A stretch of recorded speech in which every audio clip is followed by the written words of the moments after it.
السلام عليكم الشرفة. نتمنى تكونوا بخير وعلى خير. جبت لكم عاوتاني واحد ثلاثة الخبيرات على الاوتوموبيل. نبداو بالسجال الاول على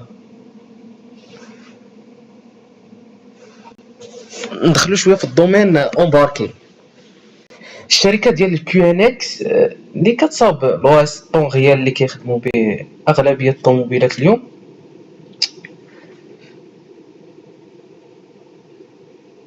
دارت اتفاقيه مع فيكتور. هاد فيكتور هي ممكن نقولوا المعلمه ديال لي ريزون امباركي بحال كانبيس وستوندار اوتوزار. اشنو الهدف؟ باغيين يصايبوا واحد الفاونديشنال فيوكل سوفتوير بلاتفورم وحده، يعني بغاو يوحدوا الباز لوجيسيال. هادشي كيعني انه في بلاصه ما كل كونستركتور يبقى مدابز يصاوب لوايس ولي درايفر ديالو راسو، غادي تكون بلاتفورم ستوندار. هادشي هو القلب ديال لا ميكاترونيك اليوم، وغادي يوفر بزاف ديال الوقت في الانتيغراسيون. بالنسبه للخبر الثاني اوبن سورس،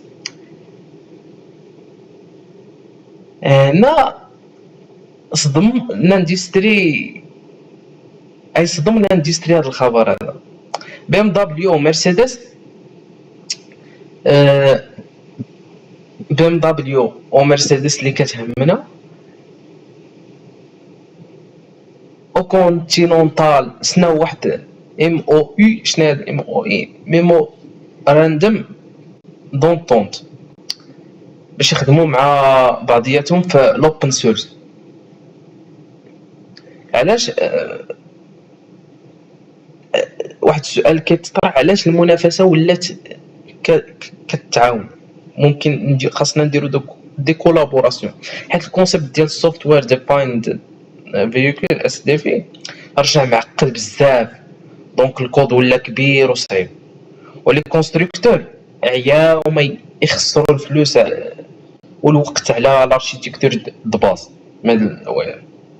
الحل هو يبارطاجيو لي فور في الاوبن سورس ويخليو المنافسه غير في الانترفاس، دونك الالغوريثم ديال ليا والاكسبيريونس ديال ليوتيليزاتور، وهنا اوبتيميزيو ديكو وتكون واحد ليفيكاسيتي كلي بيرفورمون. ونختموا بالخبر الثالث ديال من تيك كرانش على ليا ولي روبو تاكسي. تاكسيس الطوموبيلات زعما بلا شيفور. هنا داروا واحد، هاد الارتيكل كيهضر على stunning lack of transparency، دونك انعدام الشفافيه. الشركات ديال الكوندويت اوتونوم ما بغاوش يعطيو دي دوني ولا لي دوني ديال لانترفونسيون، يعني شحال من مره الالغوريثم كيتبوكلا وكيخص الشيفور ايمان يتدخل باش يفك ديك الحريره. في الماشين ليرنين هاد لي زيتش كيز سيتياسيون صعاب هما اللي يبينوا النيفو الحقيقي ديال الالغوريثم.